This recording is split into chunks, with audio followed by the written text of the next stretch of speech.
In Cleveland, the Dolphins and Browns met in a must-win matchup between two teams with identical 7-4 records.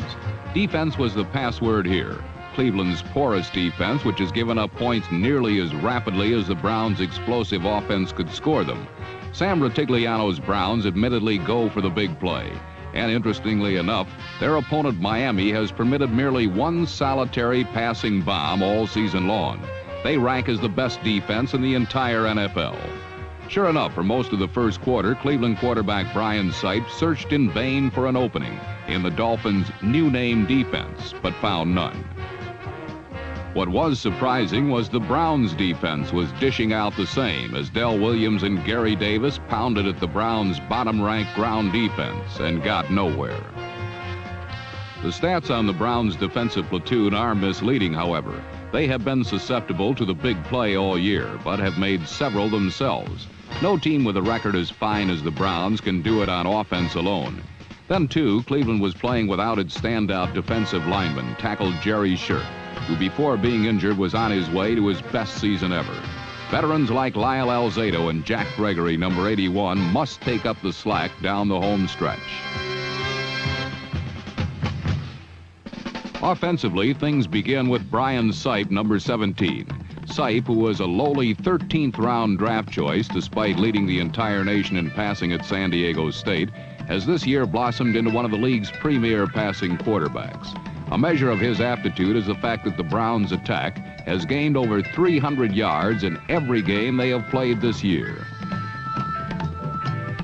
Throughout period one, however, Sipe and company were moving the ball well, but couldn't get on the scoreboard. Twice they moved deep into Dolphin territory, but came up empty. Another new feature of Cleveland's attack is the maturation of Mike Pruitt, number 43, at fullback. With Greg Pruitt out for the season, the massive man from Purdue is now the second leading runner, behind only Earl Campbell in the AFC. With time running down in period one, it was Mike Pruitt on a delay for 24 yards to the Dolphin 5 that set up the first touchdown on this balmy 60-degree afternoon. Miami soon followed with a field goal, but that was all the scoring for the first half, as both teams squandered opportunities on offense. Don Cockcroft, usually one of the league's most accurate field goal kickers, had one attempt blocked by the Miami special teams.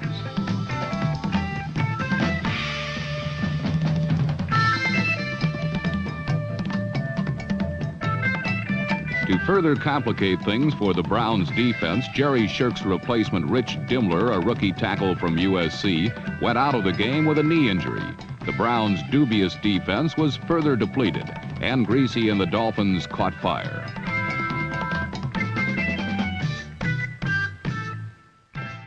The Browns going against the Dolphins, two 7-4 teams, two teams with playoff aspirations in a very big ball game today. The Brownies out in front early in the third period of the Dolphins, 7-3. And Mike, we knew coming into this that the Dolphins could play defense this well. Are you surprised the Browns are turning in such a great defensive effort? Well, after getting wiped out by Seattle last week, I'm sure Sam Rutigliano's stress defense, in particular a pass rush because of those good wide receivers for Miami. As Cleveland goes, or as this Brian Sipe goes, so go the Browns. But AFC's second leading rusher, Mike Pruitt, also has done some great work here. 75 yards in the first half alone, including that 24-yard run, which set up Cleveland's first touchdown. Greasy did find Duriel Harris for 33 yards to set up an Uwe von Schaumann field goal of 38 yards to make it 7-3. And Bryant, both these teams 7-4, so needless to say, a key ball game. It certainly is. Alrighty, we understand that in that ball game in Cleveland, Miami is on the drive right now. Miami trailing in this ball game, as you see. Browns out in front, 7-3. Let's go there live, and we will check in with our announcers, Charlie Jones and Len Dawson. This is Charlie Jones, Len Dawson. We're at Cleveland Municipal Stadium, where the Cleveland Browns are leading the Miami Dolphins 7-3 in the first half. Pat Moriarty scored for Cleveland from 2 yards out. Uwe von Schaumann kicked a field goal. That was the score at halftime, 7-3. Tom Darden of the Browns, shaken up just a moment ago, came out. Now he comes back in. The line of scrimmage is the Cleveland 9-yard line. Miami has the ball. Second down and 8. They started this drive back on their own 33. Pushed back through. Touchdown for the Miami Dolphins. It is Delvin Williams. Williams coming back off of that rib injury scores. The Dolphins are out in front for the first time. Well, we don't miss an awful lot here at NFL 79, so the Dolphins move out in front in that ball game 9-7 over the Browns. That pending the extra point. We'll get word of it to you before we...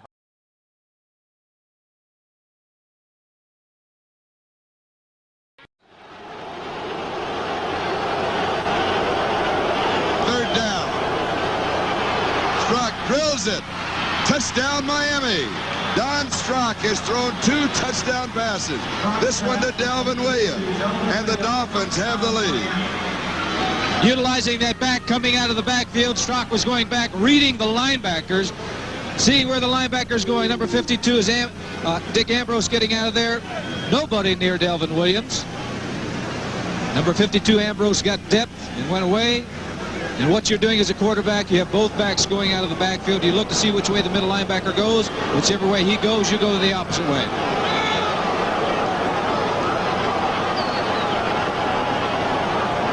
Uwe Shaman, extra point attempt. It is good. It is now Miami 24 and Cleveland 17 with 3:53 left to go as Don Strock just took the Dolphins 61 yards in 8 plays. 5 of the 7 victories they've had have come with time like this, with a couple of minutes remaining in the football game. But they are going up against the number 1 defensive team in the AFC, the Miami Dolphins. Sipe, a little play action. Pass is complete. Dave Logan. Logan, 43-yard line. They had multiple choice there. They had Logan or Rucker, either one of them, open on that play. And number 85, Dave Logan, is the man that Sipe decided to throw the football to. And Norris Thomas makes the tackle. Taking a look, here's Reggie Rucker. They're both running down. They're in a slot formation on the same side. They're both going across the field. Both of them are open right there. Rucker says, why him? I was open too. 43-yard line, Cleveland their own territory, 5 on the pattern. Sipe's pass is there, Rucker, about 8 yards. It'll be 2nd down and 2. Neil Colsey makes the tackle. Reggie Rucker having a fine afternoon for the Cleveland Browns. This time he's running a stop pattern. Both he and Logan are on the same side. He's going down, he's going to stop. Right there, Logan is going to run to the outside, and the quarterback looks to see what the defense is doing. That time, Rucker 33 was open, so Sipe drilled the ball to him. And remember, Cleveland took a timeout in the second half. They have only 2 timeouts remaining. 2:25 left to go in the ball game. He's got the first. First down, 45-yard line of Miami. Kim Bocamper makes the tackle. Larry Zonk, I don't know if they're working on him or just talking to him.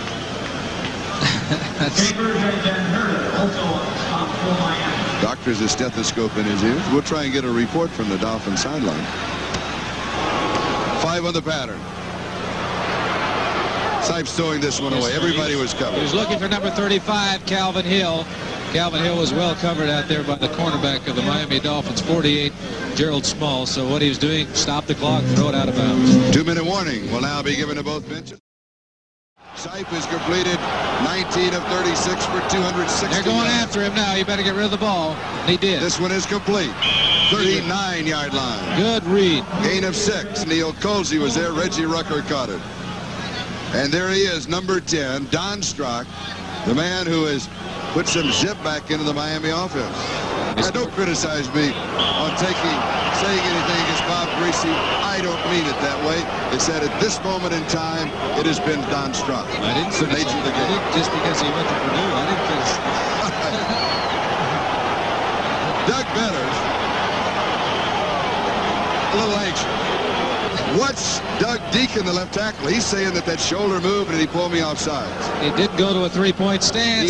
He was going down to the stance. That's but he right. did go to it. See, the rest of the offensive line still in a 2-point stance. And it is a first down, 34-yard line. Officials have really called and it stopped the clock also. That's right. Which is to the advantage of the Cleveland Browns. Browns' problem right now, they must have a touchdown to tie. So they've got to go into the end zone. Cleo Miller and Calvin Hill are the setbacks. It's a first down. Dolphin 34-yard line, 5 on the pattern. Sipe going deep into the corner. It is incomplete. There he is. He's going up top looking for Ozzie Newsome, number 82, the tight end. It's one-on-one down there, regardless of whether it starts out as a zone or whatever it is. It's one-on-one when you get that far downfield. Gerald Small did a fine job on Ozzie Newsome. Quick note, Don Drabus, Pete Halbin, John Betchko. Is it close? That's our backup crew. Great job, gentlemen.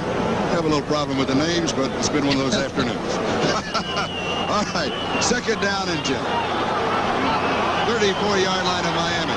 Dolphins lead it 24-17. Oh, flags are down. Get rid of it. He got a free play. Sipe going deep into the end zone. It's there. Touchdown. Ozzie Newsome. Now we'll go back to sort out the flag. Well, you know, for one thing, the Miami Dolphins, one of their defensive end was in the backfield, and that's not permitted. The whistle did not blow. The flag went down, so that meant it was a free play for the Cleveland Browns, no matter what happened. And Sipe did really a great job of getting rid of that football and throwing it right on the market to Ozzie Newsome. It is a touchdown. Let's take a look at right now. They're coming in. The flags are down. Sipe knows this, and he's scrambling around there. You got to get rid of the football. He's going one-on-one. It's man-to-man coverage on number 82, Newsome, and it's really a fine, fine throw right where it's supposed to be for a touchdown. Well, that's two big plays by this man. 2 touchdown passes for Ozzie Newsome. Now, this, believe me, is very important. We got a timeout. It is there. We are tied at 24. Nat Moore is wide to the near side. Both backs stay to block. Duriel Harris. Bumping, it is intercepted, a flag is down. I think they'll call it offensively. The interception is Tom Darden. Darden inside the 40. Time has run out. Let's see who the flag is again. Be my guess that it's on number 82, Duriel Harris. Offensive pass interference. This is what he is doing, just throwing the ball up for grabs, hoping that something miraculous would happen. Now, the Browns can score. Cleveland could no longer, yes, Miami could no longer score, but had he run it back for a touchdown, it's 6 points. Now, you can't extend a period on a penalty, and the referee will explain it. The game is over. That's right. You can extend it on a defensive foul, not on an offensive foul, like I said. Make it Ooh, I was glad I was right. Yes. And so, of course, I knew what that was going to be. But with that play, time has run out. That is the end of the ball game in regulation time. We're in overtime. You know, we said in the pregame show, at the top of the show, how important this game was for both teams. Here it is going down to overtime. Miami is the visitors will get their choice. You'll call it. Heads he called. Tails it is. You win the toss. Cleveland wins the toss. Miami had the call. You know, Charlie, looking at that, look like the wind is any factor in this ball game. A lot of times it is in this stadium. Ball 8-yard line. Dinos to the 15, 20, 25, and then Dak at the 25-yard line. Cleveland from their own 25, first down. Mike Kozlowski made the tackle. We mentioned the start of the last drive of the Dolphins, it didn't go anywhere, that they were playing a short field. We have another short field here because you only need to get within field goal range. We're going to be showing you in just a moment the standings as we started the day to pinpoint once again the importance of this ball game, because Miami and Cleveland are in the 8 teams that have a possibility. New England won today. Their record is 8-4. Sipe scrambles. He's going to keep it. Has the first down and then is nailed at the sideline. He's getting pressure. He's got to get out of there. He doesn't want to take a loss, so he's going to get as much yardage as he possibly can. It was good enough for a first down. Here's the Central Division. with Pittsburgh 9-2 and Houston 8-3. They play later this afternoon. Right. Actually, their game is already. Cleveland needs to win this football game. It is important. Sipes' pass is complete. Calvin Hill, first down near the 50-yard line. Roan makes the tackle. I tell you what's happening. That offensive line of the Cleveland Browns is giving him enough time where he can survey that defense, see what's happened, and go to the man who's open. That time it was number 35, Calvin Hill, just going around and turning around and finding an open spot between the linebackers. A crowd of more than 80,000 on hand here at Cleveland today. 13 and a half minutes to go in the overtime period. That's not important. What is important for Cleveland is to keep the drive moving. For the Dolphins is to stop it. Sipes slips away. He is hit, falls forward, first down, 39-yard line. Hey, I'll tell you, number 43, Mike Pruitt, provided a good block for Sipe on that play. He doesn't want to take any losses, and now this is a situation where you got to go. Pressure's on. Nobody open. He's got to get out of there. Right there. 43, Mike Pruitt provides a good block. 2 in a row for number 17, Brian Sipe, picking up the first down. Don Shula, head coach of Miami. He needs his number 1 defensive team to come through right now. They cannot wait. 9 more yards, and the Browns are within field goal range for Cockcroft. He sends 5 on the pattern. Goes deep. Look out. Look out. Fine play. Sipe to Rucker. Well, I'll tell you, they had one-on-one down there. It was Thomas from Miami against number 33, Reggie Rucker, who's had a great afternoon, all alone, and a great throw by Sipe. And you can see what this victory means to this Cleveland Brown football team and the fans of the Cleveland Browns. And the There's Art Modell, 1 minute and 59 seconds into overtime. Great protection by that offensive line. He had plenty of time to step and throw. He gets deep. Number 33 is Reggie Rucker, who's made some great catches all day. This is the biggest one. Right in the arms. Great catch.